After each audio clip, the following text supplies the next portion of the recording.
السلام علیکم ورحمۃ اللہ وبرکاتہ۔ بسم اللہ الرحمن الرحیم۔ سید الاستغفار۔ آپ صلی اللہ علیہ وسلم نے فرمایا، جو شخص ثواب کی امید رکھتے ہوئے اسے دن میں پڑھ لے اور شام سے پہلے انتقال کر جائے تو اہل جنت میں سے ہوگا، اور اسی طرح جو رات کے وقت ثواب کے یقین کے ساتھ پڑھ لے اور صبح سے پہلے انتقال کر جائے تو وہ بھی اہل جنت میں سے ہوگا۔ سبحان اللہ۔ اور یہ دعا یہ ہے: اللہم انت ربی لا الہ الا انت خلقتنی وانا عبدک وانا علی عہدک ووعدک ما استطعت اعوذ بک من شر ما صنعت ابوء لک بنعمتک علی وابوء بذنبی فاغفر لی فانہ لا یغفر الذنوب الا انت۔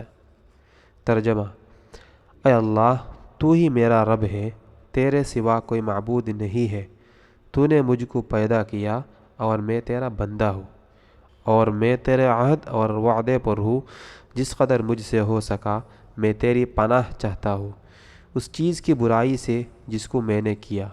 تیرے آگے اقرار کرتا ہوں تیری نعمت کا جو مجھ پر ہے، اور اقرار کرتا ہوں اپنے گناہوں کا، پس تو مجھ کو بخش دے، کیونکہ تیرے سوا گناہوں کو کوئی بخشنے والا نہیں ہے۔